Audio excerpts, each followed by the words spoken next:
بسم الله والحمد لله والصلاة والسلام على رسول الله. أيها الأحبة الكرام، السلام عليكم ورحمة الله تعالى وبركاته.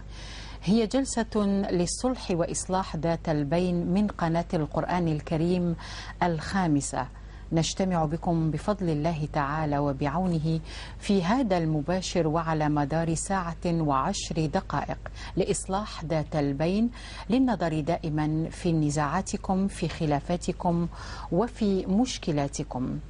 الصلح لا بديل له. الصلح جاء في القرآن الكريم وفي شريعة الرسول صلى الله عليه وسلم، ويتواجد دائما معنا فضيلة الدكتور السعيد بويزري، الرجل المصلح الذي دائما يحاول إصلاح ذات البين استنادا إلى الكتاب والسنة النبوية الشريفة والسيرة العطرة. نرحب بكم ونرحب بكل من يتواصل مع البرنامج، من يتصل لعرض القضايا أو انشغالات في الحصة هذه التي نستفتحها بالترحيب بالدكتور السعيد بويزري. فضيلة الدكتور، مرحبا بك في برنامج والصلح خير. مرحبا أختي نجاة، مرحبا. كيف حالك دكتور؟ الحمد لله رب العالمين. وكيف حال الصلح؟ الحمد لله، يعني ينجح كثيرا ويفشل أحيانا، ولكن على قدر العزم تأتي العزائم، فالهمة دائما عالية والحمد لله. الحمد لله دكتور. إذن دكتور، قال رسول الله صلى الله عليه وسلم: ألا أخبركم بأفضل من درجة الصيام والصدقة والصلاة؟ قالوا بلى يا رسول الله. قال: إصلاح ذات البين. فضل الإصلاح بين الناس دكتور ربما هو من أحسن الطرق ومن أنجع الوسائل لاستدراك ما فات من نزاعات وخلافات بين الناس، خاصة تلك النزاعات التي تأخذ وقتا طويلا. ماذا يقترح دائما فضيلة الدكتور في البرنامج قبل معرفة موضوع هذه السهرة؟ تفضل دكتور. لك الفضل نجاة. بسم الله والحمد لله والصلاة والسلام على رسول الله. معاشر المشاهدين الكرام، السلام عليكم ورحمة الله وبركاته. لا سلمان ومرحبا يسون دي ذويلت نوان والصلح خير. نعم، هذا الحديث ذكرته أختي نجاة حديث مهم جدا. نبينا صلى الله عليه وسلم أوتي جوامع الكلم، له مقاصد هذا الحديث. المقصد الأول أن النزاع قائم بين الناس لا محالة، لاختلاف مداركهم واختلاف مصالحهم واختلاف مشاربهم وعادتهم وأعرافهم. نعم. إذن ما دام الناس عندهم هذا التباين لابد أن يحصل النزاع بينهم. هذا المقصد الأول. المقصد الثاني دعوة لكل المصلحين إلى التدخل لإصلاح ذات البين، لأن طريق الإصلاح أختي نجاة طريق صعب، طريق عامر بالأشواك، عامر بالمعارجات، عامر بالعقبات، ليس طريقا سهلا. ربما النفس تميل كثيرا إلى كسب الناس. نعم. يقول لك أنا ما نديرش مشاكل مع الناس. كي يدخل في الصلح ممكن تفتح جبهات مع الناس، ليس كذلك. لماذا؟ لأن إرضاء الناس غاية لا تدرك، لا يمكن أن نحقق رضا الناس جميعا، لا يمكن. لذلك الناس ربما يحجمون، لا يسارعون إلى الإصلاح. لماذا؟ لصعوبة طريق الصلح وللعقبات التي يواجهونها، وكذلك للمآلات التي تتحقق في المستقبل من هذه المآلات، أنه يخسر الناس. يعني ربما هذه تصورات ممكنة. يقول لك أنا علاش ندير مشاكل مع الناس، لذلك ما ندخلش. والنبي صلى الله عليه وسلم بهذا الحديث الذي يرغب، لأن الأجر في الحقيقة من لاح له نور الأجر أو فجر الأجر هان عليه عناء التكليف. نعم. ربي سبحانه يتكلم في الوعود نتاعو في للمسلمين للمؤمنين المتقين بالجنة بالفردوس وكذا، باش الناس تصبر على الدنيا ومشاكل الدنيا ومفاجئات الدنيا نيلا للأجر وحصولا على وعود الله عز وجل الجنة. كذلك النبي عليه الصلاة والسلام يرغب فيقول: ألا أخبركم، طبعا يخاطب الصحابة الكرام، ألا أخبركم بأفضل من درجة الصيام والصلاة والصدقة؟ يقصد بذلك النوافل. قالوا بلى يا رسول الله. يعني هذا مشروع استثماري، مشروع استثماري. نعم.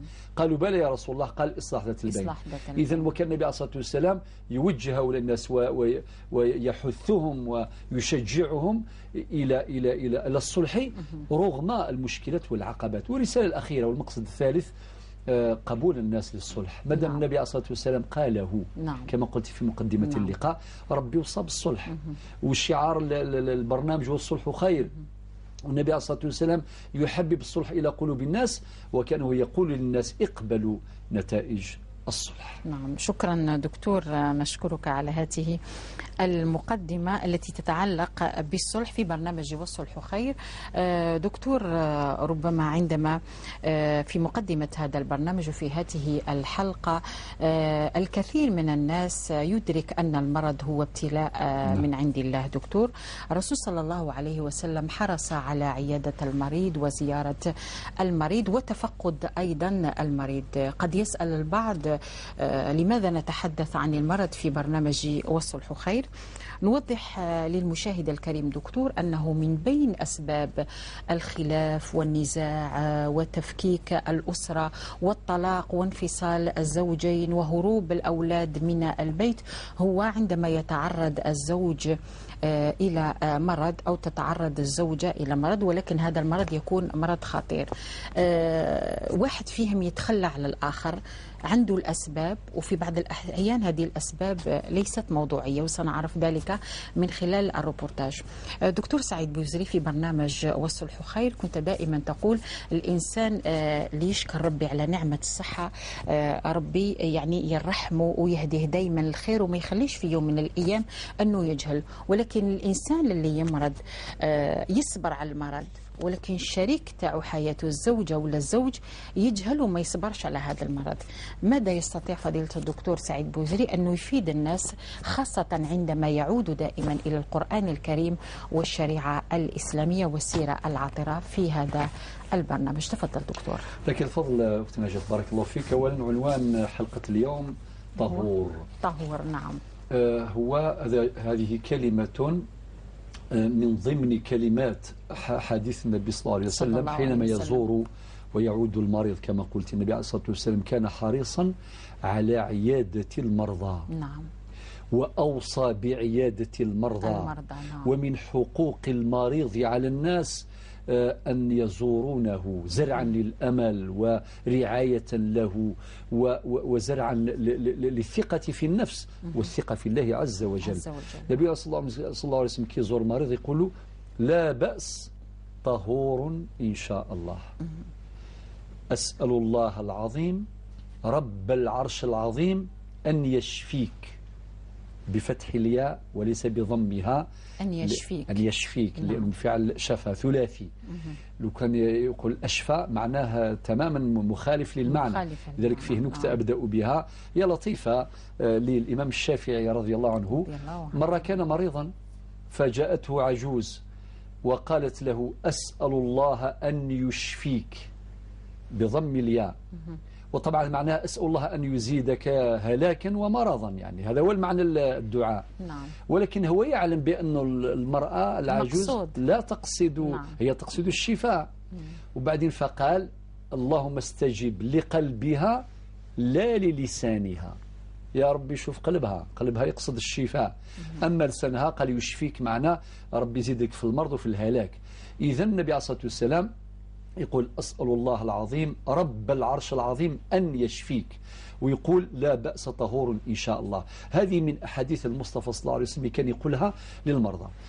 طيب، قلت أختي نجاة أولا ربطت بين المرض بين عنوان والحصة، لأنه فعلا بداية الأزمة تبدأ من هنا. نعم. إذا كان واحد من العائلة مريض والآخرون ضيعوه وتخلوا عنه، نعم، تحدث أزمة ويحدث نزاع وخلاف وحقد وربما كراهية. وإذا كان الزوج مريض وزوجته أهملته أيضا يقولها كيف خليتني في وقت المحنة في وقت المرض. وممكن الزوجة تمرض ويخليها زوجها نعم. أيضا هذه تبدأ الأزمة. نعم. هي وكذلك هو امتحان للجميع. لذلك نعطيها في شكل رسائل. أولا نقول المرض يصيب جميع الكائنات الحية، ما كان حتى واحد يقول أنا ما نمرضش، هذه رقم واحد. رقم اثنين المرض ابتلاء من الله عز وجل. والنبي صلى الله عليه وسلم يقول الأنبياء أشد من الناس بلاء ثم الذين يلونهم ثم الذين يلونهم. نوجه مجموعة رسائل. أولا نبدأ برسائل إلى المرضى أو المريض. المريض الرسالة الأولى نقول له عليك أن تستقبل قضاء الله وقدر، لازم تستقبله. نعم. قبولا حسنا، تقول قدر الله وما شاء فعل. من ركائز الإيمان بالقضاء الإيمان بالقضاء والقدر، خيره وشره، حلوه ومره. الأمر الثاني، الرسالة الثانية أن تصبر، لأنك إذا صبرت نلت الأجر. رب يقول في القرآن الكريم إنما يوفى الصابرون أجرهم بغير حساب. ويكون الصبر أو الأجر بقدر الصبر. ذكرنا أحد المرات يعني الشافعي قال والصبر في النائبات صعب ولكن فوات الثواب أصعب. الثواب كيفوت، هذه هي المصيبة الكبرى. صعب الإنسان يصبر على أذى، على الألم، ولكن المصيبة الكبرى أو الأكبر أنه يضيع أجره. هذه الرسالة الثانية. الرسالة الثالثة، المريض دعاؤه مستجاب، فليستثمر هذه الأوقات، أوقات المرض، وهو يعيش مع الألم، يعيش مع الألم، يستثمرها في الدعاء للناس، في الدعاء لغيره، في الدعاء لأهله، في الذكر، في تلاوة القرآن.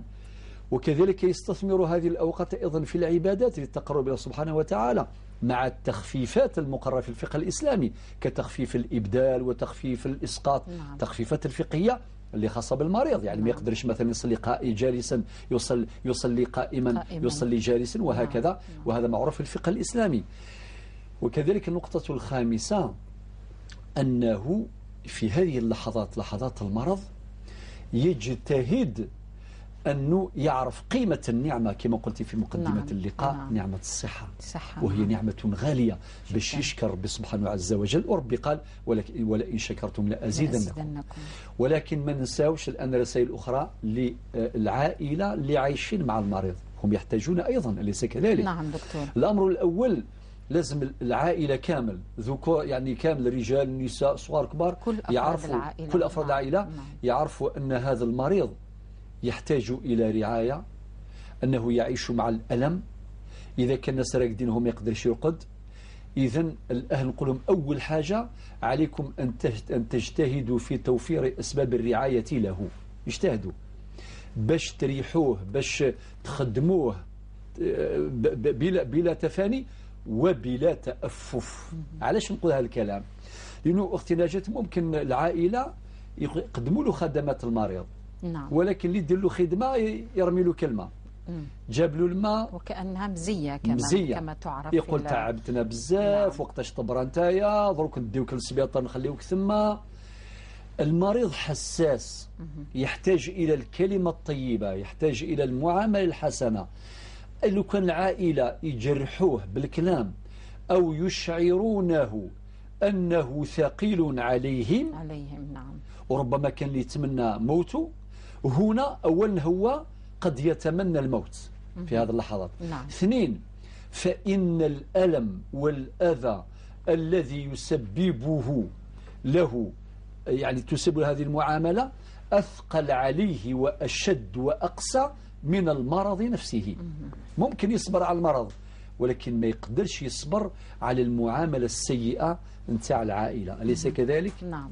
أمر آخر، نقول للعائلة تعاونوا على خدمته، باش ما يبقاش واحد يقوم به والآخرين خاطيهم، يقولوا شغل انت هذه خدمتك، لا هذا خطأ. لأن المريض ربما يسهر في الليل ويحتاج إلى أدوية ويحتاج إلى خدمات معينة، شكون اللي يخرجوا، شكون ينظفوا، شكون كذا. الأمر ليس بالأمر السهل، لازم يتعاونوا عليه جميعا. إذا كان مريضة عندها بناتها، عندها عرايسها، عندها كذا، يتعاونوا، يتناوبوا كي رجال كي إنسان. يتناوبوا جميع أفراد العائلة. أولا هذا واجب. رقم اثنين، يحظوا بالأجر جميعا. هذا بالنسبة رسائل إلى عائلة المريض.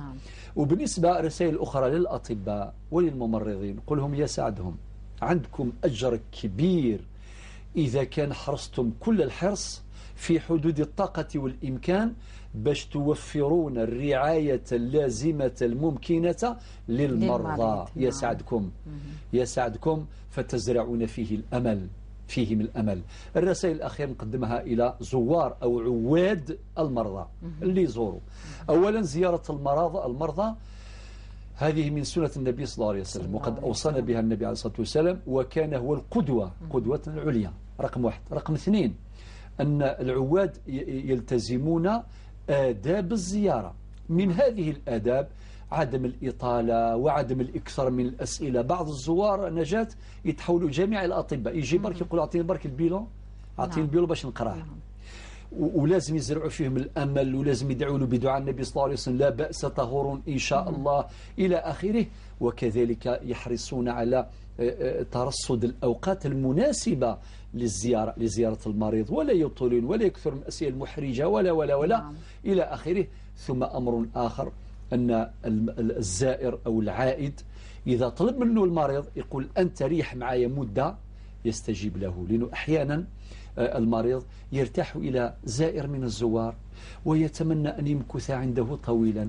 خاصة ذلك الزائر الذي يزرع فيه الأمل ويكثر له الدعاء. هذه جملة رسائل نقدمها في مقدمة لقاء اليوم. وكم هي مهمة رسائل فضيلة الدكتور سعيد بويزري. سعيد، لست أدري إذا كان ممكن فاصل ثم نعود لمشاهدة الروبورتاج. لكل من يريد التواصل مع برنامج والصلح خير، نضع تحت تصرفكم العناوين والأرقام التالية: عبر البريد الإلكتروني صلح@ontv.dz، أو عبر موقع الدكتور السعيد بويزري www.buizri.net.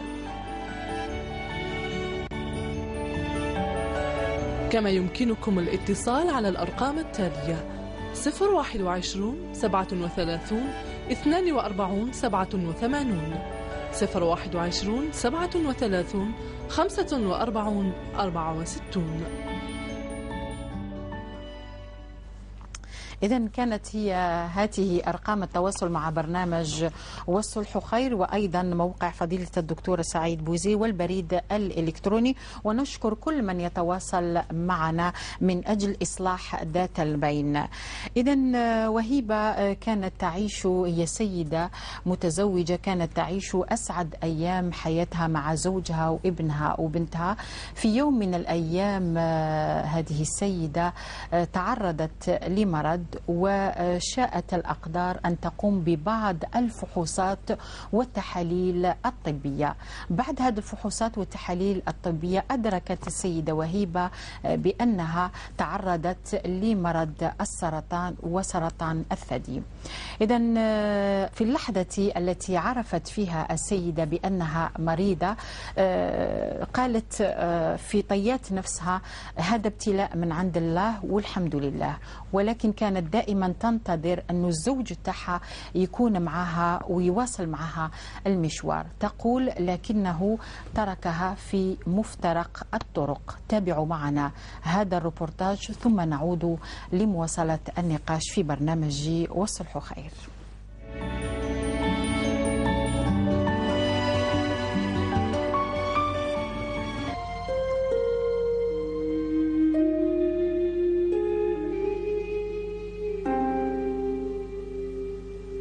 استغفر الله. هذه بلاصتي هنا ملي كنت مريضه، الدوايه هاوليك، ماذا بيا نقعد وحدي الاز باش واحد ما يقلقنيش. كي عرف الزوج تاعك باللي عندك لو كونسير؟ نعم. هدايا الزوج تاعك هذا عاونك، وقف معك، ساعدك، قال لك ما تقطعيش لياس كاين ربي، ولا كسر شيء اخر؟ حابين نسمعوا القصه تاعك. من الاول نهار اللي سمعنا كيفاش حنا نقولوا لي زاناليز ودرت لي زاناليز وكلش، هو وعدني ما نكذبش، قال لي نرفدك حتى الدقيقه الاخرانيه. وليت ندير في لي سيونس تاع الشيميو تاوعي وكلش، وليت نلاحظ صوالح اللي تغير الراجل بين مع مرته. هو حاكم بيت وانا حاكمه بيت، ما عندنا حاجه. سيت هدرت معاه بالعقليه، فهمته. كيفاش نقولوا ما ملحق حتى وين ولا يضربني. الضربه الاخرانيه ضربني في العيد الكبير، حبيت نهرب ما نكذبش عليك، تلمو ضرب كنت وحدي برك. هربت لجارتي اللي فوقي هذه، قلت له راني حنضرب تشكا وانا لا تشكا لا والو. رفدت روحي هربت عند جارتي حتى نهار اللي جا ولادي صابون لي عيني، واش نقول لك، عيني كاع زرقاء. يا ماما واش بيك يا ماما واش بيك؟ قلت لهم لا كذبت باش ما نديرش ولادي ما يولوش تروماتيزي، وليدي كبير كاش ما يقولوا لبابا كاش ما يدير له كاش ما كذا. قلت لهم لا غير قاسني الطاقه.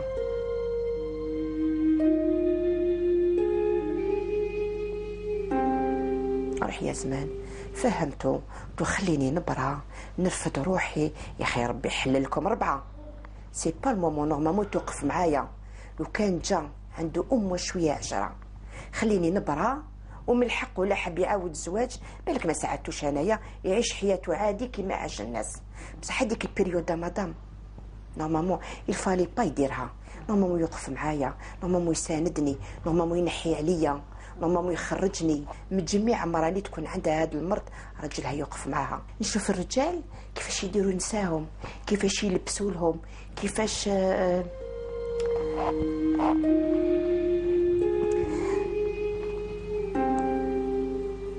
انا خدمت عليه، درت له الدار، درت له الكروسه، خدمته. والحاجه اللي ندمت يا ماطا انا مهمله ونخاف ربي. قلت لهم الغلطه اللي غلط كنت معاه مرة وفحله في دال، هذه الغلطه اللي غلطها. وكان جا ليا وقال لي شوفي ما ساعدتينيش، حبيت نعيش حياتي. والله يا مدام والله غير انا اللي نخطب له ونزوج. بصح البريود اللي راح وخلاني حسبي الله ونعم الوكيل. هو كان جا صارحني خير، وكنت نقول له صارحني خير، عندك حاجه صارحني. جيت له هنا في البلاصه هذه قلت له وقفت لي في المنام شفتك مع مرا نورمال. قال لي انت يا نورمال هكذا دار لي. هذيك الليله اللي كان معها نمتو مدام سقيني بربي، نمتو مع مرا. جيت له قلت له على بالك كان تكسل هنا، كان جا من لا ميسيون تاعو. قلت له نمتك؟ قال لي انت مناماتك مسلمين ومكتفين.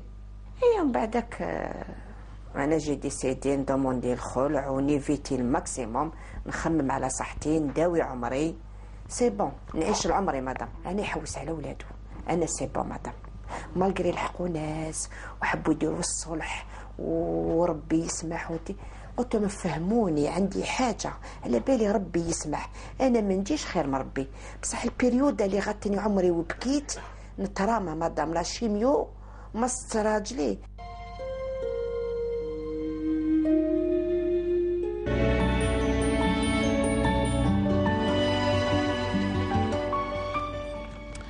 هكذا هي السيدة وهيبة صارعت المرض لوحدها دون الزوج تاعها ومع الأبناء تاعها. في برنامج الصلح خير نحاول إصلاح ذات البين مع فضيلة الدكتور السعيد بوزري. دكتور بعد مشاهدتك للروبورتاج، إحصائيات تقول أنه 70% من الأزواج اللي يتخلوا على الزوجات تاعهم بعد إصابة الزوجات هذو بداء السرطان، خاصة سرطان الثدي.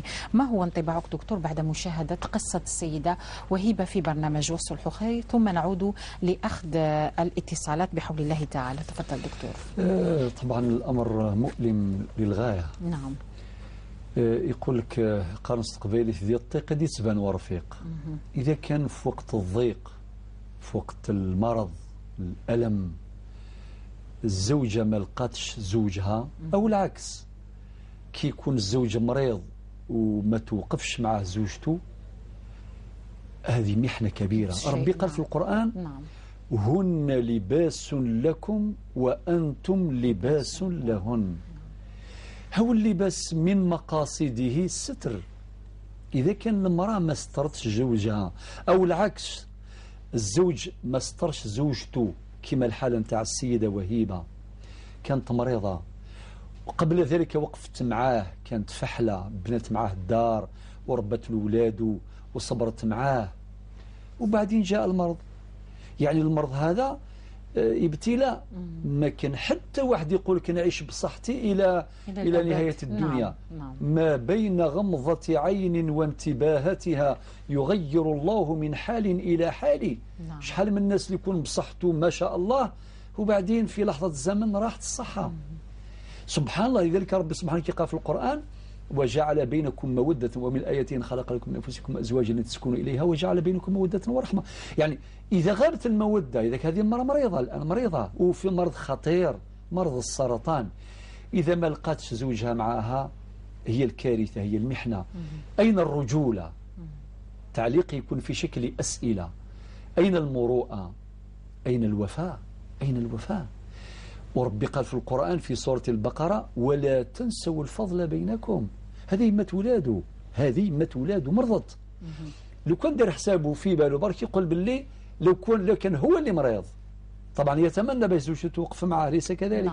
ولكن الآن هي اللي راهي تعاني، تصارع المرض بنفسها، ثم وهي في وقت المرض تصارع المرض زاد تضرب. وقد تحدثنا في موضوع الضرب والعنف وكذا فيما سبق. لا حول ولا قوة إلا بالله. هذا واش نقدر نقول يعني. والله يا نجاة نقول بكل صراحة هذا أمر مؤلم جدا. حينما تهتز القيم إلى هذا المستوى، إلى هذا الحد، حينما تضيع المعالم إلى هذا الحد، أمر مؤلم. وطبعا هذا نموذج يعني سادة الأفاضل اللي عرضناه عليكم، هذا نموذج من النماذج الكثيرة وين يعني شوفوا هذه الحالات المأساوية كثيرة جدا. 70%. طبعا نعم هذه نسبة عالية جدا سواء في الجزائر أو في العالم العربي وفي العالم الإسلامي وفي بلاد الغربة. عندنا حالات أيضا خطيرة جدا في بلاد الغربة وين المرأة تكون مريضة وتكون تعبانة، الغربة والألم والمرض وقلة اليد، قلة ذات اليد، مع ذلك تعاني ما تعاني وراح يعود عليها زواج وكذا ويدير ويدير ويدير. ولا حول ولا قوة إلا بالله. واش نقدر نقول؟ نترك المجال للسادة الإخوة والأخوات. بارك الله فيك. كما قلت فضل الدكتور سعيد بوزري لا حول ولا قوة إلا بالله. إذا على بركة الله، قبل أن نأخذ أول اتصال نذكر المشاهد الكريم برقم الهاتف اللي يمكن يتواصل معنا عن طريقه 021 37 47 87.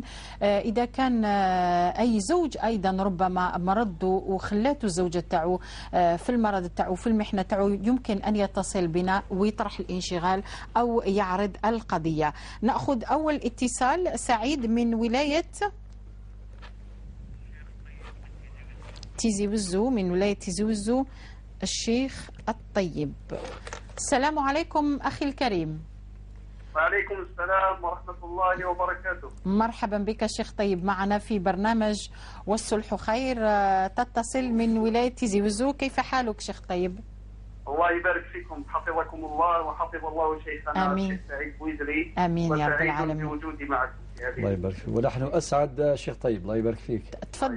تفضل شيخنا، ربما عندك انطباع، انشغال، وش راك حاب تقول لنا اليوم رسالة. في سهرة الصلح؟ رسالة. نعم. الله يبارك فيكم. يبارك فيك. يعني بسم الله الرحمن الرحيم، والصلاة والسلام على المرسلين سيدنا محمد وعلى آله وأصحابه الطيبين الطاهرين.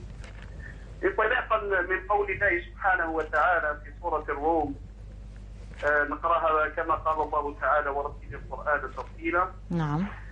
أعوذ بالله من الشيطان الرجيم. بسم الله الرحمن الرحيم. ومن آياته أن خلق لكم من أنفسكم أزواجا لتسكنوا إليها وجعل بينكم مودة ورحمة إن في ذلك لآيات لقوم يتفكرون. صدق الله العظيم. صدق الله العظيم. في الحقيقة أختي الفاضلة، نعم، إن من المروءة والرجولة، نعم، ومن الأخلاق الفاضلة التي جاء بها الإسلام أن لا يتخلى الزوج عن زوجته في مثل هذه المواقف الصعبة والحرجة. نعم. والشريعة الإسلامية تأمر الزوج بالنفقة على زوجته بغض النظر عن كونها مريضة أو لا. نعم. لماذا؟ تقديرا لها على حياة زوجية مفعمة بارك الله فيك. نعم. وبالود وبالعطاء. نعم. فالزوج ملزم بتأمين نفقة العلاج والدواء نعم. لهذه الزوجة المريضة المسكينة. فمن واجب الزوج أن يرعى زوجته المريضة التي يربطها به رباط مقدس وعلاقة وثيقة وميثاق غليظ. نعم. ألا وهو الزواج. الزواج. نعم. كما أن الرجل أيضا ملزم بالنفقة المادية على المرأة، فهو كذلك أيضا ملزم بتأمين الناحية المعنوية من الوقوف إلى جانبها في مثل هذه الظروف الصعبة، يدعمها ويؤنسها ولا يتأسف عليها أو يتذمر منها، بل العكس، عليه أن يشعرها بالمحبة والعطف والحنان والرحمة والمودة. أختي الكريمة، العلاقة الزوجية علاقة مودة ورحمة. نعم. بكل ما تعنيه هذه الكلمات من معاني المحبة والتقارب والصبر على البلاء، وحسن الرعاية وتخطي هذه الصعوبات وهذه العقبات ومتاعب الحياة. وللزوج أيضا الأجر العظيم والكبير إذا احتضن زوجته المريضة ورعاها. وفي الحقيقة من يتخلى عن هذا الدور فهو إنسان للأسف الشديد عديم المروءة والوفاء. بارك الله ويجب فيك. أن يعلم الزوج أنه ملزم بأن يحب لأخيه كما يحب لنفسه. نعم. كما هو يحب الزوجة تقف معه وبجانبه في محنته. ومتفانية معه ووفية له بمثل هذه الظروف، ترعاه وتحضنه بعطفها وحنانها وشفقتها. عليه هو أيضا أن يعاملها أيضا بالطريقة نفسها. بارك الله فيك. وإذا نظرنا وتأملنا في سيرة المصطفى صلى الله عليه وسلم الذي يمثل خير زوج وخير وفي، الرسول عليه الصلاة والسلام كان خير زوج لأزواجه. نعم. كان يقدر المرأة، يوليها عناية فائقة ومحبة لائقة، كما وصفته بذلك السيدة خديجة رضوان الله عليها وأرضاها. قالت: إنك لتصل الرحم وتكسب المعدوم وتقري الضيف وتعين على نوائب الحق. بارك الله فيك.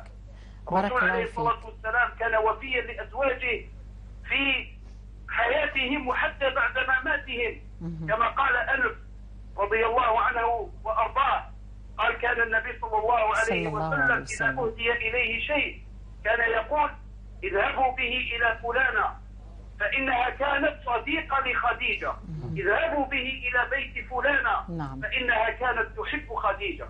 يعني وفاء النبي صلى الله عليه وسلم لأزواجه حتى بعد مماتهم، فكيف في حياتهم، وكيف وإذا مرت بهم يعني مثل هذه الظروف ومثل هذه الحالات. بارك الله فيك. بارك الله فيك. نشكرك جزيل الشكر. حفظكم الله ورعاكم ورعاك أيضا. إن شاء الله ادعوا لها للسيدة وهبة بالشفاء العاجل إن شاء الله وبحول الله تعالى. إن شاء الله. إن شاء الله. بارك الله فيك على التلاوة اللي استفتحنا بها البرنامج. إن شاء الله تلاوة مباركة في هذا البرنامج وفي هذه القناة المباركة يا شيخنا الطيب، يا طيب القلب. يعني نقول لك هكا بدون أنه ما نعرفك. إن شاء الله ربي يطول في عمرك إن شاء الله، ويخلينا ربي دايما نسمعوا القرآن الكريم اللي هو شفاء. يعني أي إنسان يكون مريض ولا يكون متحسر على ذاته على جسمه نحيل ضعيف، يعني لما يسمع القرآن الكريم يصبح أقوى بحول الله تعالى. إذن شكرا جزيل الشكر الشيخ طيب. لست أدري إذا كان نأخذ الاتصال تاني سعيد أو نواصل في الحوار. نعم. إذن دكتور استفتحنا يعني لما أخذنا الاتصال الأول في البرنامج من ولاية زوزو الشيخ طيب، كانت التلاوة تاعو إن شاء الله تكون مباركة علينا وعلى البرنامج وعلى الأخت هذه اللي كانت تبكي وغاضتها يعني نفسها وغاضتها روحها وغاضوها أمورها، وإن شاء الله ماذا يقول لها فضيلة الدكتور سعيد بوزري. ثم نعود إلى الشيخ الطيب والاتصال تاعو الأول في برنامج الصلح خير. نعم. ولن شيخ طيب جزاك الله خير، بارك الله فيك. صدق الله إذ يقول وننزل من القرآن ما هو شفاء ورحمة للمؤمنين. فأشكرك جزيل الشكر على هذه التلاوة المباركة إن شاء الله اللي تزرع الأمل وكذلك وتنبه الغافلين، لأنك أحسنت الاختيار حينما ذهبت لقراءة هذه الآية من سورة الروم. ومن آياته خلق لكم من أنفسكم أزواجا لتسكنوا إليها وجعل بينكم مودة ورحمة. وبعدين يقول لآيات لقوم يتفكرون، إن في ذلك لآيات لقوم يتفكرون في آخر الآية. إذن وكأن هذه الآية تنبه هؤلاء الغافلين وتنبهنا جميعا إلى ضرورة الانتباه إلى مقاصد هذه الآية. مودة ورحمة وسكينة، حتى إذا غابت المودة لسبب من الأسباب فإن الرحمة هي صمام أمان للحفاظ على هذا الميثاق الغليظ كما ذكرنا الأخ الشيخ طيب جزاه الله خير. وقد وصف الله عز وجل هذا الزواج بالميثاق الغليظ. وكمل التعليق. نعم دكتور. ذكرنا الشيخ طيب بجملة معاني كلها طيبة والحمد لله. بدءا من المروءة، لأنه الرجولة جمال الرجل في رجولته. يعني هل يمكن للإنسان أن يدعي مروءة أو رجولة إذا تخلى عن زوجته في هذا الوقت الصعب؟ الجواب لا. عندنا مثل بالقبيلية يقول لك شبح برقز سير رقزة. جمال الرجل في رجولته. والرجولة والحمد لله لها وزن في القرآن الكريم. وجاء من أقصى المدينة رجل يسعى رب قال فئة أخرى من المؤمنين رجال صدقوا ما عاهدوا الله عليه فمنهم من قضى نحبه ومنهم من انتظر وما بدلوا تبديلا. وذكرنا أيضا بالأخلاق الفاضلة. الإنسان مجموعة قيم وأخلاق ومبادئ، أما إذا كان فقد هذه الأخلاق وهذه القيم لا معنى له، خاصة في هذا الوقت في المواقف الحرجة.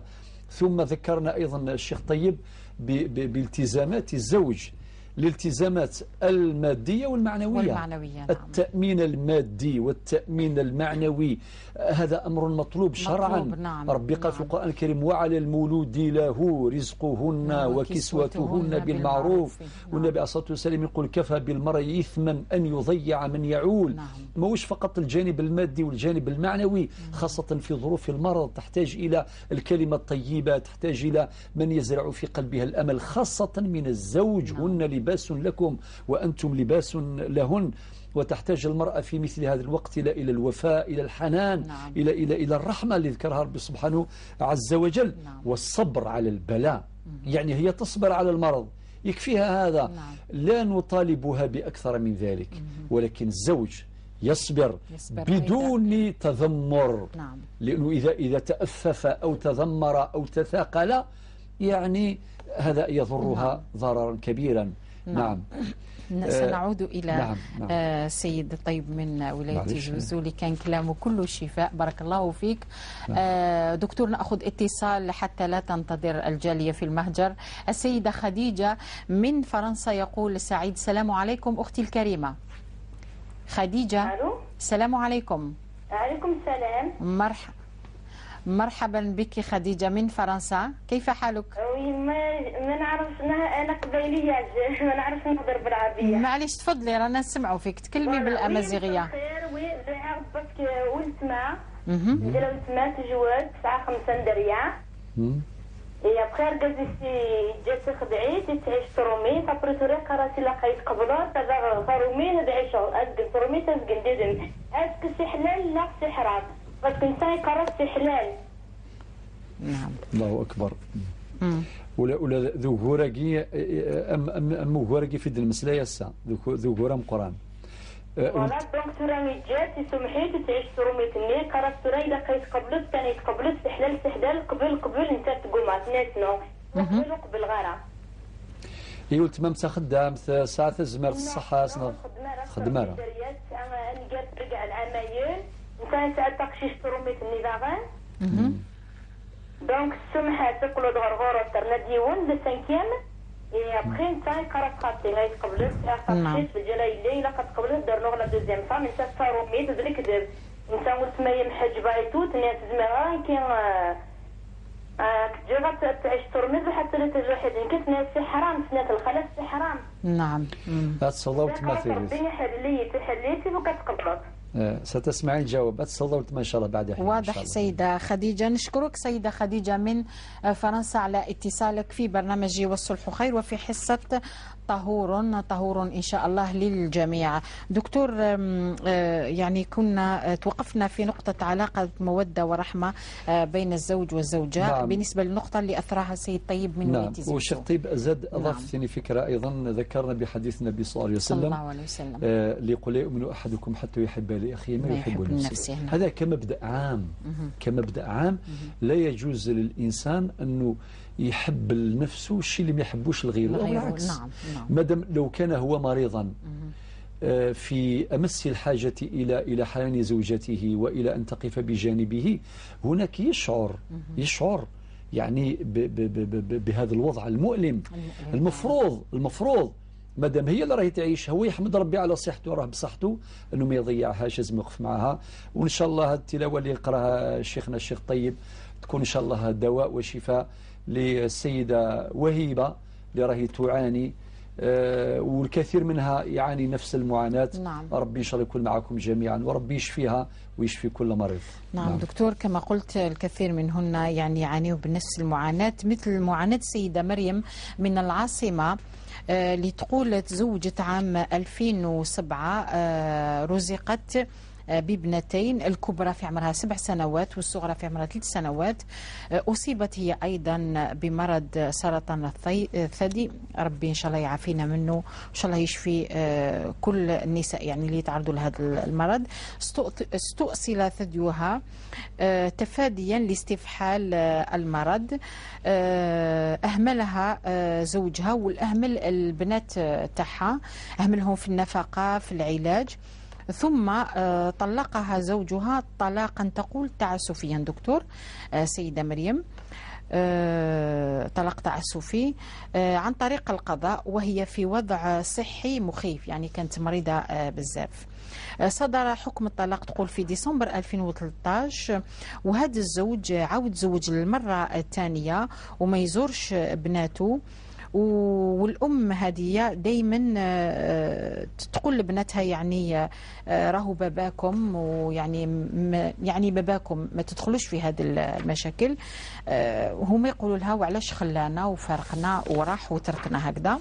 سيدة مريم منشغلة حاليا برعاية البنات تاعها، ودخلت يعني صابت يعني العمل الخيري راهي تعمل فيه دكتور، والعمل المسجدي الدعوي دكتور، ولكنها تنتظر منك ربما تعطيها حل بالنسبة لهذه تبقى لها يعني أزمة نفسية جراء ما حدث لها. دكتور السيدة مريم من العاصمة، تفضل دكتور. كالفضل. هذه مأساة أخرى شبيهة بمأساة السيدة وهيبة. السيدة مريم أولا واش نقول لك، ربي يشفيك ويشفي كل مريض، هذه الأمر الأول. الأمر الثاني، وربي يوفقك إن شاء الله تعالى باش ترعاي بناتك، راهي أمانة. البنت الكبرى 7 سنوات والصغرى 3 سنوات.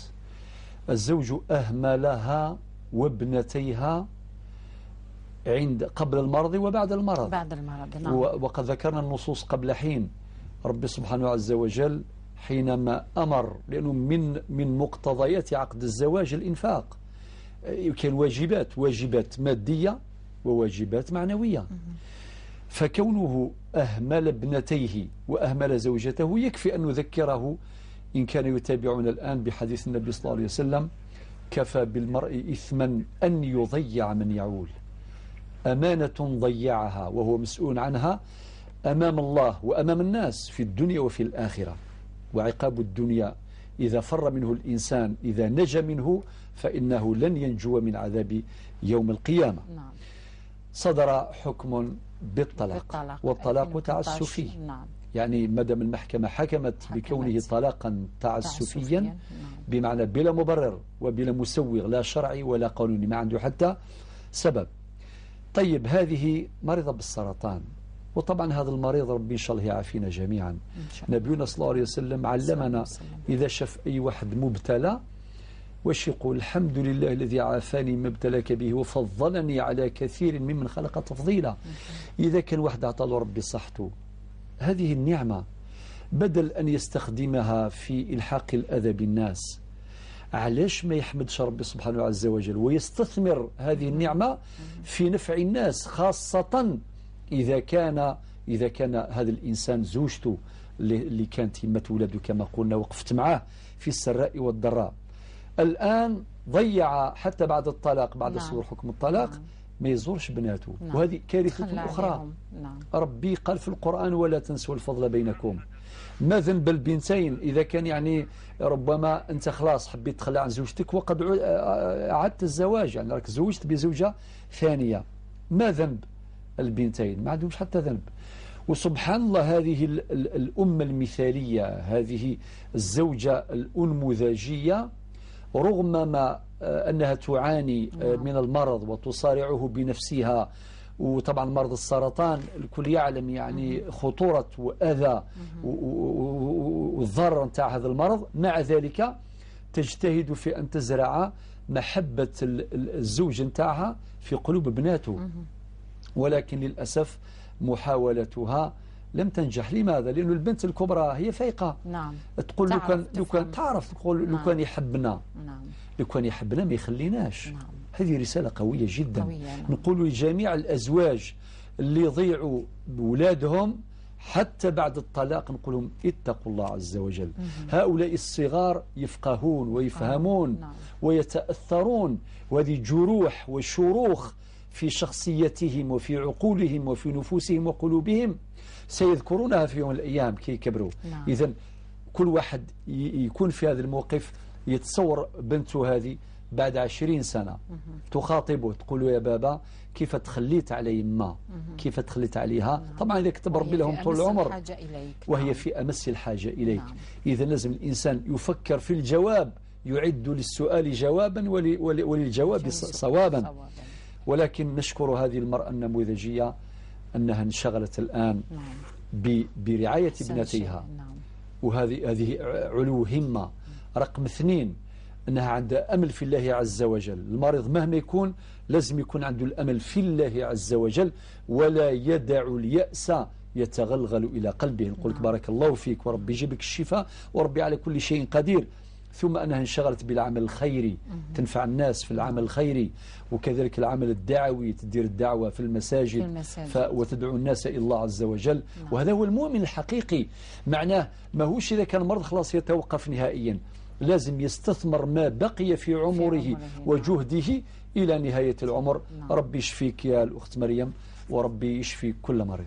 بارك الله فيك دكتور. إذا نذكر المشاهد الكريم للأسف الشديد عندنا خط واحد في هذه السهرة 021 37 47 87. حاولوا أن تتصلوا بهذا الرقم للتواصل معنا في برنامج والصلح خير.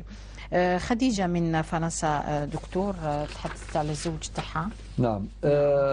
طبعا هذا أيضا هذه محنة أخرى. سبحان الله، ربي رزقهم بأولاد 5 أولاد نعم. وعايشين في فرنسا، وهنا الجرح أعمق. لماذا؟ لأنه اجتمع عليها هذا الظلم وين؟ في الغربة ويروح يتزوج بوحدة قورية. نعم. يعني ولا حلال ولا حرام. أولا من حيث الحي والحرمة هذه مسألة أخرى، يعني محلها في برنامج هلا سألوا، ولكن نشوفوا نربطوها بالقيم، نربطوها بالأخلاق، نربطوها بالوفاء. يعني قبل حين ذكرنا الشيخ طيب بأن عقد الزواج هو ميثاق غليظ. هذه مت ولاده عايشين في فرنسا، وقفت معاه فحلة إلى آخره، ويخليها معاه هي مع أولادها في 5. نعم. يخليها في الغربة، يروح يتزوج واحدة فرنسية. وذكرنا فيما سبق. نعم هناك مكان. سنعود إلى السيدة خديجة من فرنسا. معذرة سيدتي الكريمة، لأنه السيد سفير محمد مختص في علم النفس بمصلحة طب ورم السرطان نتصل به نحن، لأنه في هذه المصلحة كاين بزاف حالات اللي راهم عندهم انشغالات يطرحوها عن طريق السيد محمد سفير مختص في علم النفس. السلام عليكم عليكم أخي الكريم سيد محمد. سيد محمد سفير، السلام عليكم، راك تسمع فيا؟ أين هو محمد سعيد؟ إذا كان قطعت المكالمة نعود نتصل به. السلام. هو راك تسمع فينا وإحنا ما نسمعوا فيك. سيد محمد، إذا كان راك تعيط برقم الهاتف الفيكس أو بالبورتابل ربما تبدل المكان اللي راك فيه. السلام عليكم أخي الكريم.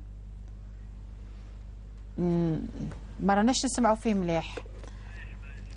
حاولوا أنكم تتصلوا بها مرة ثانية. إذا سيدة خديجة من فرنسا، يعني دكتور قالت لك راح تزوج يعني بفرنسية، يعني هو على دينها. الزواج المختلط أساسا، يعني نعم. حتى لو كان هذه زوجته الأولى، نعم. ما تزوجش هذه المرأة الجزائرية، نعم. تزوج زواج مختلط. أولا فيه اختلاف الديانة، يعني هو مسلم وهي مسيحية، نعم. رقم 2 اختلاف في العادات والأعراف، نعم. رقم 3 اختلاف في الثقافات، نعم. فضلا عن اختلاف الذهنيات. يعني كل هذه الاختلافات والتباينات النتيجة نتاعها أنه هذا أقل ما يقال عن هذا الزواج أنه مغامرة، أقل ما يقال عنه أنه مغامرة. سلبياته كثيرة لا تعد ولا تحصى. أما أنه عنده زوجة ورب يرزقهم بأولاد وفي الغربة يروح يضيعها ويزوج بأخرى، نقول هذا مما يتنافى مع الوفاء ومما يتنافى مع المعاني التي ذكرناها قبل حين. باش نبلغ رسالة الأخت خديجة عشان من غولت ما أمر ذي لفغي لو كان وريو على روق المنصدر يفكاس ربي ثمطو في ساعة درية أثني سايشي ذي الغرفة ثبت ذي يذس ثرف ذي ترف ذراويس رباثني دي إلى آخره. يعني ثن دي الغرفة خطر الباطل ذيري ثرزاي أنديلا، ولكن الرزاي أكثر ميلا ذي الغرفة. أشامين يا ثورة نتثت يا ربي أتصفر أتربي الراويس أتيتمطوث أريف ذنا خميس إلا ربي سبحانه عز وجل. وإلا قد يزار ورقازيس باللي أكن يفغو إلى الباطل يخدم يثيث مطوثيس ربي سبحانه يزرى أين يفرن يزرى أين دي ظهرا أتصف يا ربي ثورة ما يهدث يد ربي أد يغال أثمطوثي السراويس الخير أربح ما يكمل ذو قفريديس، نعم. أتصف يا ربي وتصفر إلي ثيذس وربي أذيلي يدس. بارك الله فيك، شكرا دكتور. نعود للاتصال بالسيد محمد سفير، مختص في علم النفس بمصلحة طب ورم السرطان. السلام عليكم محمد. دائما نفس المشكل سعيد، ما رناش نسمعوا فيه، ربما هناك مشكل تقني في التليفون. نعم، نعتذر سيد محمد سفير، اتصلنا بك مرتين لأنه كنا نود أنه يطرح بعض الانشغالات تاع بعض الزوجات اللي تعرضوا لمرض السرطان وكيفاش تكون حالتهم النفسية في المصلحة، وعندهم بعض الانشغالات اللي يطرحوها عبر السيد محمد سفير. معذرة، الخلل يعني راهو خارج عن نطاقنا، هو خلل تقني. نشكرك رغم ذلك. إذن دكتور، من السيدة خديجة إلى قضية في غاية الأهمية دائما. دكتور، قلت قبل قليل أنه بالنسبة لهذا المرض، مرض السرطان، هو مرض خطير ويسبب المشاكل كثيرة بالنسبة للعائلة، سواء كان يعني بالنسبة للزوج أو الزوجة. الدكتور، في بعض الأحيان كاين يعني بعض القضايا الاسم تاعه فقط يخوف، نعم. يقول فلان مرض بالكونسير، مرض بالسرطان والعياذ بالله، نعم. مرض مخيف يعني، نعم. مخيف. نعم. كاين واحد السيدة دكتور اتصلت بالبرنامج وتقول بأنه لما الزوج تاعها مرض، ما راهوش مرض سرطان ولكن مرض مزمن، تقول قوات شوكة ابني الأكبر ولا يحقرني. فاطمة من بومرداس. دكتور، ماذا يقول لها فضيلة الدكتور السعيد بويزري لهذه السيدة بعد مرض الزوج تاعها قوات شوكة وليدها الكبير عليها؟ نعم، سبحان الله. هذه أيضا ظاهرة من الظواهر اللي نلقاوها أحيانا عند بعض الناس. نعم. ما هي يعني كي تكون طبعا الزوج والزوجة نعم. واحد منهم مرض، يا إما يمرض الزوج وولاده يحقروا، ويا إما العكس. نعم. وفي هذه الحالة سبحان الله كي شاف يعني باباه مرض ولا هو يحقر يمه، وهذه كارثة نعم. أخرى. نعم. لا ربي سبحانه عز وجل قال ولا تقل لهما أف. المفروض مادام زوجها مرض هذاك الابن الأكبر هو اللي يكون سند لها. سند. نعم. ليس كذلك. نعم. تقول بابك مريض، ولكن نلقاك أنت سند للأم وسند للأسرة ككل. نعم. يحاول يعوض، وإن كان يعني مقام الأب لا يعوض، ولكن يحاول أن يعوض ذلك النقص. ولكن للأسف الشديد أن يتحول هو إلى معول هدم، وأن يتحول إلى عصا للظلم والباطل. يعني هذا أمر محزن للغاية. المهم في كل الأحوال كلما ابتعد الناس عن شريعة الله عز وجل، كلما ابتعد الناس عن القيم، عن الأخلاق، عن الأصالة، لأنه المجتمع الجزائري يعني المجتمع الإسلامي عموما، المجتمع الجزائري خصوصا له قيم تضبطه، له مبادئ يعيش بها، هي التي تعطي سر الحياة، هي التي تعطي ذلك تحقق ذلك التناغم، ذلك الانسجام، ذلك التعاون بين الأسرة الواحدة. وكلنا معرضون للخطر، لا أحد في منأ عن الأخطار. يقدر حتى واحد يقول نعيش الدنيا هذه سالم غانم ما عندي حتى مشكلة. الحياة فيها مفاجآت، فيها مشكلات، فيها عقبات. وقد قال الإمام الشافعي إذا ما في شعره الحكيم يقول ومن نزلت بساحته المنايا فلا أرض تقيه ولا سماء. كي تنزل مصيبة أو كارثة وأين المفر؟ ومن نزلت بساحته المنايا فلا أرض تقيه ولا سماء، وأرض الله واسعة ولكن إذا نزل القضاء ضاق الفضاء. بارك الله فيك دكتور.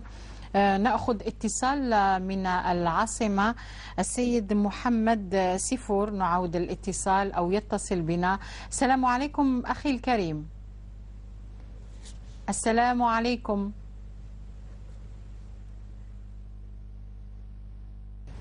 السلام عليكم سيدي. ما زال مشكل قائم سعيد؟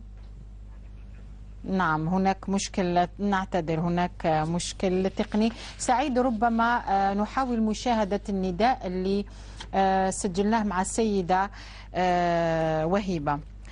إذن سيدة وهيبة بعدما أنجزنا الروبورتاج واللقاء وحكت القصة تاعها، سجلنا معها نداء لأنه بعد استئصال ثدي السيدة وهيبة جراء مرض السرطان، الآن في فحوصات طبية عودوا الأطباء حبوا يديروا لها عملية جراحية، ولكن هذه العملية الجراحية كلفتها 50 مليون.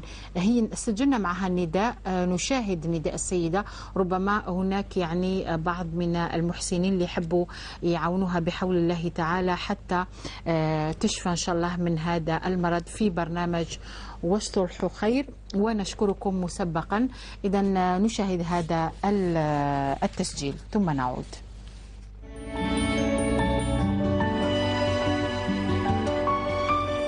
نهار درت العملية 2010 كملت كاع الدواء تاعي، درت لا شيميو، درت لا راديو ثيرابي، درت لي ريسيبتين، درت كلش. درك في رمضان تاع العام اللي فات ولا لي ان اوتر بروبليم، جي ليرني ديسكال سيرفيكال و لو باسان. وانا شفت الطبيب هادو راهم بصح دومونداو المحال.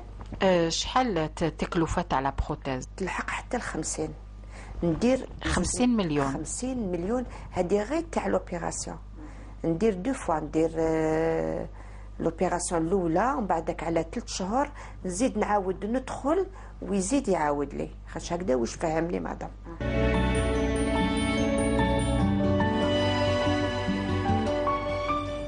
إذا كان هذا نداء السيدة وهيبة، نداء على المباشر، نداء من قناة القرآن الكريم الخامسة وفي برنامج والصلح خير.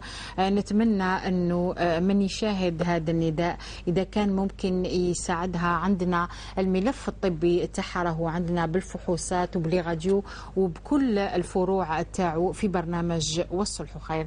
دكتور، ربما كلمة بالنسبة لنداء السيدة وهيبة، هذا اللي سجلناه وشفناه الآن. تفضل دكتور. نعم، على كل حال ربي قال وتعاونوا على البر والتقوى ولا تعاونوا على الإثم والعدوان، فالنداء واضح، فمن استطاع أن يقدم يد العون ليزرع السعادة في قلوب الناس فليفعل، لأنه الناس كما تحتاج الأمور المعنوية لإصلاح ذات البين، لفك النزاعات، يحتاجون أيضا الأمور المادية. بالمناسبة باش نفوت رسالة مهمة جدا، وهذه يعرفها رجال الصلح كثيرا. أحيانا القضية وإن كان ليست مرتبطة بهذا النداء مباشرة، أحيانا القضية لتحقيق الصلح باش يحل النزاع نهائيا وديا لابد من بذل المال. نعم. فالمال عصب الحياة. نعم. لذلك النبي صلى الله عليه وسلم حينما سئل عن أحب الناس إلى الله قال أحب الناس إلى الله أنفعهم للناس، ولم يحدد طبيعة النفع. أحب الناس إلى الله أنفعهم للناس، وقال وأحب الأعمال إلى الله سرور تدخله على مسلم. أحب الأعمال إلى الله سرور تدخله على مسلم. لذلك علماء الشريعة حينما درسوا هذه الحديث وباقي والأحاديث الأخرى جابوا لنا جملة من القواعد. من هذه القواعد أن العمل المتعدي النفع مقدم على العمل القاصر النفع. نعم. بمعنى أن الإنسان يعني كي يدير عمل ينفع غيره يعني يتجاوز حدود الذات. نعم. وينصرف النفع إلى الغيرية، تحقيق الغيرية، فهذا يحظى بحب الله عز وجل وبحب النبي صلى الله عليه وسلم ويحظى بالأجر الكبير. أحب الناس إلى الله أنفعهم للناس، وأحب الأعمال إلى الله سرور تدخله على مسلم.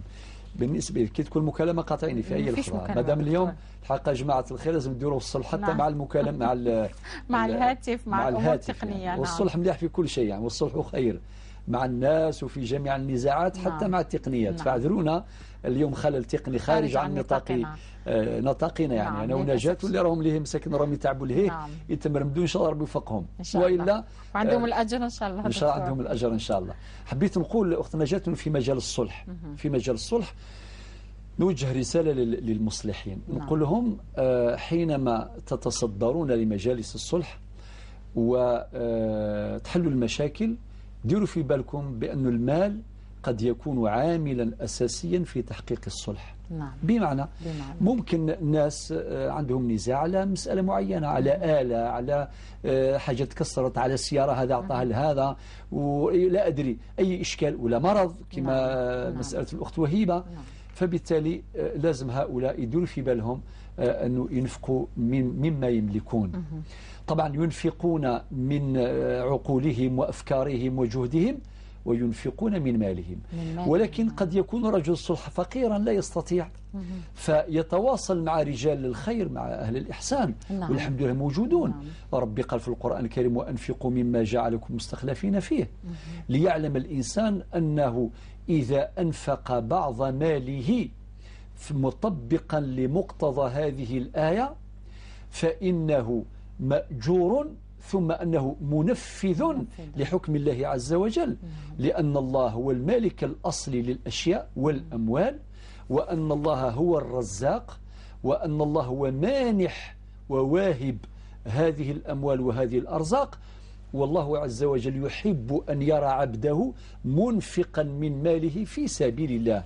وفي سبيل الله عامة واسعة، أن ينفق بماله لعلاج مريض، أن ينفق من ماله لحل أزمة مالية للإنسان، لقضاء دينه، لمساعدة شخص لبناء مسكن، أو لأي إشكال من الإشكالات. فكل هذه الفضاءات فضاءات خيرة. من أنفق ماله فهو مأجور عند الله عز وجل، ومطبق لقوله تعالى وأنفقوا مما جعلكم مستخلفين فيه.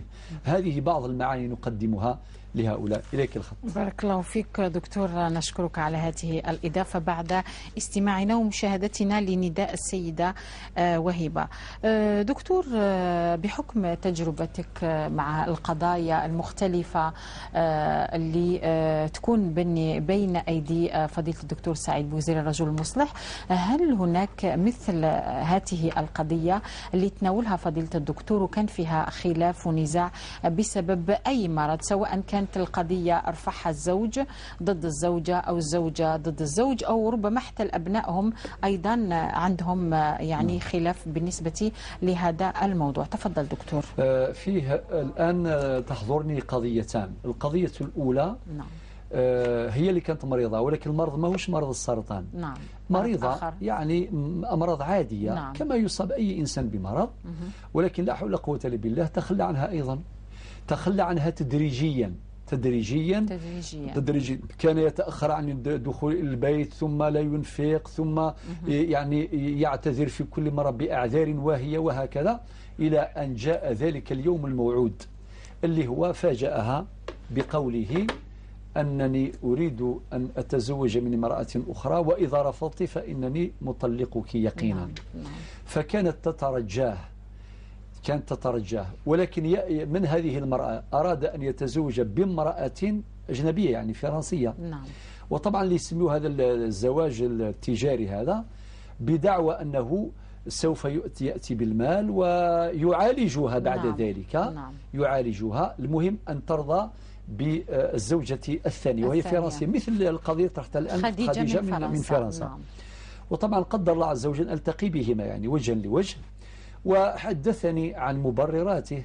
من هذه المبررات قال لمصلحتها، أنا ما عنديش مال، كي نروح لفرنسا أتزوج بهذه المرأة الفرنسية، بين قوسين زواج يعني أبلون مارياج أبلون كما نقولوا، في الحقيقة كحل يعني أسود ماهوش بلون هذا. بعد ما مدة إن شاء الله تعالى سأعود إلى آخره. طبعا هي رافضة تماما. هي لها حجج. تقول أولا نحن هذا يتنافى مع ديننا، مع أصالتنا، وأولادنا كيف ينظرون إليك في المستقبل. هو يقول لها هم صغار يعني ما يعرفوش هذا الشيء، ولكن يأتي يوم سيكتشفون هذا الأمر حينما يكبرون. حتى الآن وهم صغار يشعرون بهذا الفراق، يشعرون بهذا الألم الفراق.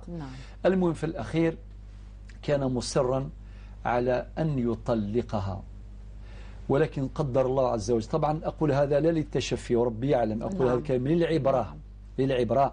والإمام علي كرم الله وجهه يقول ما أكثر العبر وأقل الاعتبار. وأمرنا شرعا أن نعتبر، أن نأخذ الدروس من هذه الحياة.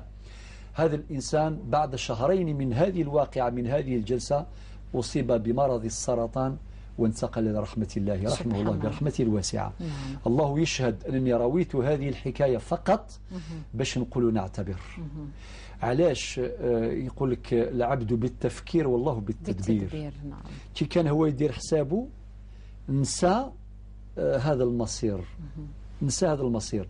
كان يفكر باش يروح يتزوج بوحدة فرنسية ويخلي زوجته ويخلي اولاده على جال الاموال مش عارفيه وكذا، ولكن في الاخير وطبعا هذا المرض الخطير ماذا نتكلم على السرطان، ان شاء الله ربي يعافينا وربي يشفى المرضى جميعا. رسائل ايضا دكتور. نعم. رسائل نختموها ان شاء الله. هذه اذن بهذه الواقعة نختم هذه الجلسة بجملة رسائل.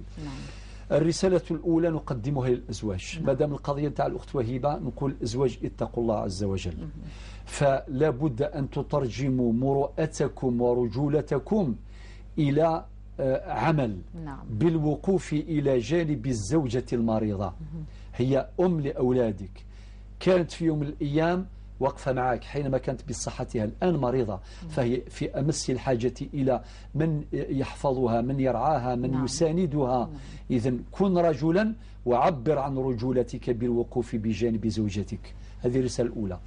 الرسالة الثانية لمثل هؤلاء أيضا نقول فكروا في العواقب. نعم. ولا واحد يقول أنا في مأمن، ممكن المرض هذا اللي تعاني منه زوجتك أنت أيضا ستعاني منه ربما أكثر. وربما هي تشفى من مرضها وتكون أنت في حاجة إلى أن تقف بجانبك. الرسالة الثالثة وقدموها العائلتين. كي تشوفوا زوج أو زوجة، لأن الأمر يعني الاثنين يعني مفرط أو مضيع أو مهمل، لابد أن تذكروا الزوجين، الزوج المفرط أو الزوجة المفرطة المضيعة لواجباتها المضيع لواجباته باش يرجعوا إلى جادة الحق والصواب. نسأل الله عز وجل رب العرش العظيم أن يشفي كل مريض آمين. وأن يعافينا جميعا آمين. من جميع آمين. الأمراض. بارك الله فيك. جميل جدا أن ينتهي برنامج الصلح خير بمجموعة من رسائل فضيلة الدكتور السعيد بويزري الذي يستخرجها دائما في نهاية الحلقة. نتمنى أن تكونوا قد قضيتم معنا أطيب وأفيد الأوقات. السلام عليكم ورحمة الله تعالى وبركاته.